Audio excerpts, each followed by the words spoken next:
Whew. Hey everyone, welcome to what is the episode you all see coming, the Biden step down episode, which is, I don't want to say it's a huge shock, but I firmly believe that if he had stayed in the race, they would have won. They would have won. But COVID is a bitch, and so is being bullied by the mainstream media, a lot of your friends that you've worked with in Congress for decades, and elite mega donors. And obviously, yes, he was old. Yes, he wasn't the same Biden of 4 years ago, but he had a lot of strong endorsements to stay in this race. And you know, all the points that I've made in recent episodes, I stand by. I firmly believe that if Biden had stayed in, he would have won. He would have won hands down. Now, the situation we find ourselves in, we haven't been here before as a country, not to this extreme where we have fascism barreling down our door. And then we have now a scramble for who will run against that fascism. And the problem is, and I'll just point out the giant Republican elephant in the room, is that in the Trump years, you have had Democrats unite closely with Republicans and conservative independents in this Stop Trump movement. And yes, establishment Dems have always been there. And yes, they feed from the same trough as the Republican Party. And that has polluted our politics and held back much needed progress and created this political instability of income inequality in our country that gave rise to fascism and fake populism. But the reality is you have just a tighter, closer marriage between Republicans, independents, and the Democratic Party leadership as a result of this Never Trump movement. And that's who's going to be deciding who is the nominee of the Democratic Party. So if you think a Black woman from progressive Oakland, California, a state that is making meaningful progress on reparations for slavery, and with the most progressive voting record in Congress, if you think that she is going to be allowed to be the nominee of the Democratic Party, well, I would be very surprised if that should happen. And I think the excuse they're going to use against Kamala Harris as the nominee is there's too much at stake. There's too much at stake. Right? A lot of us at Gaslit Nation and the community here of listeners, myself included, wanted Elizabeth Warren. Our show officially endorsed Elizabeth Warren. All of the hundreds of phone calls I made for Elizabeth Warren across the country, voters were saying, I love her, but there's too much at stake, and we're going to vote for Biden. And the mega donors, the Democratic centrists that pushed Biden to step down, they're going to be using that same excuse.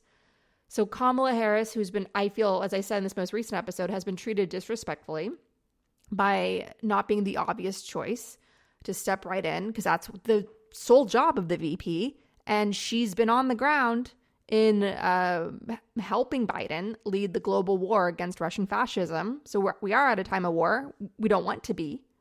We don't choose to be, but Russia is at war with us. We see that with Trump's campaign with Vance and how aligned they all are politically, financially together. And this whole coalition of American, Western oligarchs and Russian oligarchs coming for us, gunning for our democracy for all the reasons I've listed on the show. They want their money, they want to live above the law and all of that.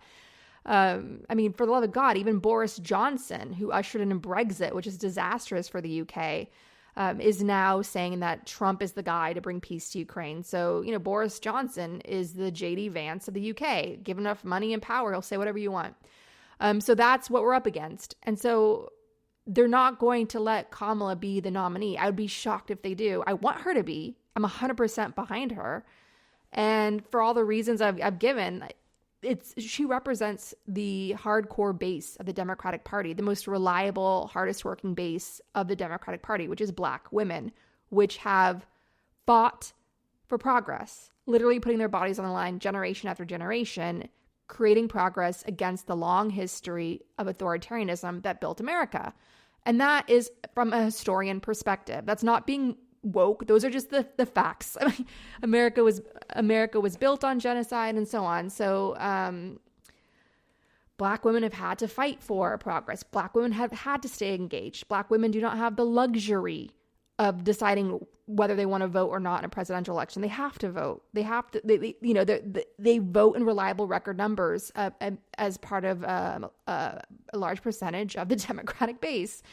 So it's going to be a shit show if these establishment Democrats that led the charge against Biden then betray Kamala Harris and their Black women base. That's going to be completely cranked up by the Kremlin bot farms, by the Chinese bot farms, by Fox News. That's going to be the divide and conquer strategy. And remember, in 2016, what was the core of the Kremlin's strategy, along with the Trump campaign strategy, Paul Manafort's strategy against our democracy in 2016? It was classic divide and conquer. They trickled out this the stolen emails from the DNC. They released these emails to inflict maximum damage, to divide Hillary and Bernie supporters.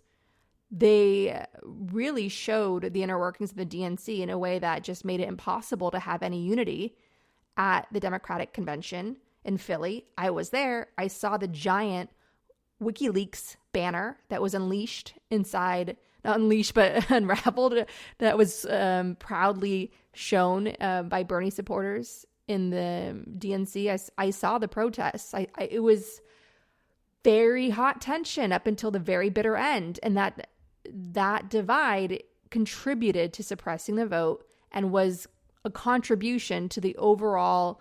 And plus you had the press, the mainstream media, even MSNBC pouncing on every little thing that came out. And you had misogyny and racism in the media, and you had Jeff Zucker giving Trump his CNN. Why? Because Jeff Zucker had his job at CNN in large part to Trump's endorsement, by the way. So yeah, it was a total nightmare in 2016, and we're seeing, as I've been saying since for so long now, like a year, we're back in a 2016 mode, and that's very scary. But this time around, Americans are suddenly all experts on Ukraine, which is a good thing. I'm grateful for that. Olga Lotman has come on the show saying she's grateful for that. Americans are far more aware of the dark arts being used against us, and Americans are far more organized. The 2018 blue wave that happened was a revolution. It's been ongoing. It's been building. So there's a lot more working for us in 2024 than I've ever seen. And please keep in mind, I've been working in politics from the womb. My mother was a community organizer. She used to change my diapers on a state senator's desk in California. I grew up going to campaigns. In high school, I was phone banking. My first job out of college as a community organizer. I've been at this for a long time, and I've never seen the level of energy and organization that we have today, and the massive amount of opportunities for young people entering politics, not just for voting, rock the vote, all that other good stuff, but to actually be taken seriously and run for office. That did not exist to the level it does today when I first started.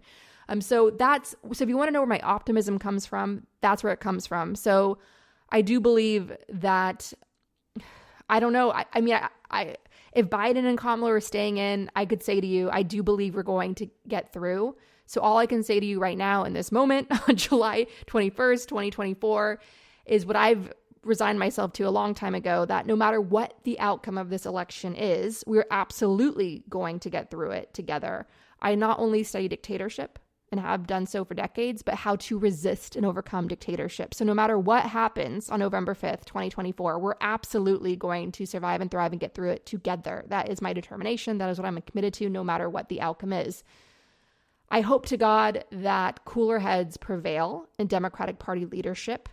I hope that this recent list of major Democratic Party leaders, from Jeffries and Clyburn and Senator Rosen of Nevada, and that have spoken out in support for Biden. These are members of Congress that represent vulnerable non-white communities. I hope that their recent hardcore endorsements that have come out just in recent days alone, like Jeffries gave a full-throated statement for Biden on Friday. I hope that those statements were a strong message to Democratic Party leadership that we endorse Biden, and therefore we endorse Kamala Harris. So if you're not giving us Biden, if Biden's stepping down, then you know where our vote is. You know where our loyalty lies. And that has to be with Kamala. It has to be with Kamala. Why does that have to be with Kamala at a time when there's so much at stake? And Kamala, yes, being a Black progressive woman, is going to drive out a lot of donation dollars from the elite that are going to be afraid of her, and how she's going to come for their taxes, and maybe normalize a broader conversation around reparations, given where she's from in California. California being a reparations state that's pushing that conversation in a mainstream way. You're going to have a big flood of donations to Trump now, being driven by Kamala, the fear of her. You're going to have a lot of racists coming out. But at the same time, you're going to have a lot of unity across the Democratic Party, because as much as people on the left like to make fun of her on Twitter for like the coconut stuff, that's like the stuff that she says that kind of sounds like a fun aunt, let's say. You're going to have a lot of unity because her record speaks for itself. It's undeniable that she had the most progressive voting record in Congress. And she has distanced herself a bit from the Gaza terror. So I do think that Kamala Harris represents a chance for unity across the Democratic Party, unity that is sorely needed. But it's just heartbreaking to me and scary that in this moment in time, I cannot say to you with certainty that Kamala Harris is going to be the nominee. Neither can she, because of the forces that we're up against. And yes, it's undeniable from all the reporting I've done in recent episodes that some of those same forces were driving the Biden must step down, pass the torch movement. So here we are in this moment. If you are feeling scared, if you're feeling panicked, if you're feeling some certain way, totally normal. I am absolutely with you. And I'm doing this short and sweet and rough, raw episode because I've gotten messages from Gaslit Nation listeners. Our production team has reached out to me saying, get on the mic. So I'm here for you. Just know that whatever should happen, how scary and dark and turbulent these next couple weeks will be, or even the time following November 5th, 2024, we're all together in this, and we're going to overcome it. We're going to overcome it. Other generations have before us, and now it's our turn. And don't ever forget that we stand on the shoulders of giants. And part of the power of all that we are as Americans is that we've never had a quiet history. This is American history. Donald Trump is part of a long story of authoritarianism, rearing its ugly racist head and again. But so is the story of bravery. So is the story of moral courage. So is the story of defiance. And we're going to be through this, and we're going to get through this. And I love you all. And just stay grounded. Just take your deep breaths with, let's all just take our deep breaths, and let's all just stay grounded. And with that said, you know how I'm going to finish? You know how I'm going to finish this. I will see you for the Gaslit Nation Indivisible Phone Bank on Thursday, August 15th at 7 p.m. Eastern. We're calling into Missouri. We're going to be calling for Lucas Kunce for Senate. We're not leaving any voter behind. We're going to stay at this fight no matter what, because there's more of us than there are of them. As the great Bruce Lee, an immigrant, a heroic immigrant story said, be like water, my friend. Be like water. We together are water. We are the big blue wave, and we're going to erode them.